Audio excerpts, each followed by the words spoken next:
இப்ப இருக்க பிலிம் மேக்கர்ஸா இருக்கட்டும், இனிமே வரப்போற பிலிம் மேக்கர்ஸா இருக்கட்டும், எல்லாருக்குமே ஒரு கேங்ஸ்டர் படம் எடுக்கணுங்கிறது ரொம்ப ஆசை.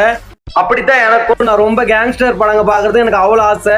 இங்கிலீஷ்ல இருந்து எல்லா கேங்ஸ்டர் படத்தையும் ரொம்ப பார்ப்பேன். காட் ஃபாதர் 1, சென்னை, இப்ப லிங்கம் வெப் சீரிஸ், நம்ம புதுப்பேட்டை, இதெல்லாம் பார்ப்பேன். அதுல எல்லாம் சும்மா ஒரு ரத்தம் தெரிக்கும், சண்டை, அரசியல் அப்படிதான் இருக்கும். இப்போ முன்னுக்கு 90ஸ்ல இருந்த ரவுடிங்களை பத்தி கேட்கும்போது அவங்களை சொல்லி கேட்கும்போது எனக்கு ரொம்ப இன்ட்ரெஸ்டிங்கா இருந்துச்சு. ஏன்னா அவங்க இதுவரை ஒரு கொலை கூட பண்ணல, ஆனா சண்டை போட்டிருக்காங்க, கையை உடைச்சிருக்காங்க, அப்படியேப்பட்ட ரவுடிங்க.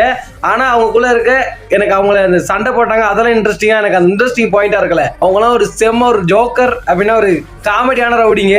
எனக்கு அவங்கள பத்தி கேட்கும் போதே ரொம்ப ஒரு இன்ட்ரெஸ்டிங்கா இருந்துச்சு. ஏன்னா ஒரு ரவுடி இருக்காராம், அவர் வீட்டுக்குள்ள பூந்து எல்லாரும் பயந்துக்கிறதுக்குள்ள 2 நாளா சாப்பிடலாமா, சோற போடு அப்படின்னு சொன்னாராம். எனக்கு அது கேட்கும் போதே அவ்வளவு இன்ட்ரெஸ்டிங்கா இருந்துச்சு. என்னடா இது இவ்வளவு ஒரு மாஸ்.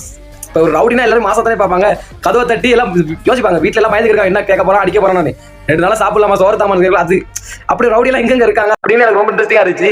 அப்பதான் எனக்கு தோணுச்சு, யார் எத்த தெரிய மட்டும் ரவுடிங்க கதை சொல்லணும். அப்படியே அந்த ஒரு டார்க் வேர்ல்டுல ஒரு ஜோக்கு எனக்கு அவங்க கதையெல்லாம் கேட்கும்போது ரொம்ப இன்ட்ரெஸ்டிங்கா இருந்துச்சு.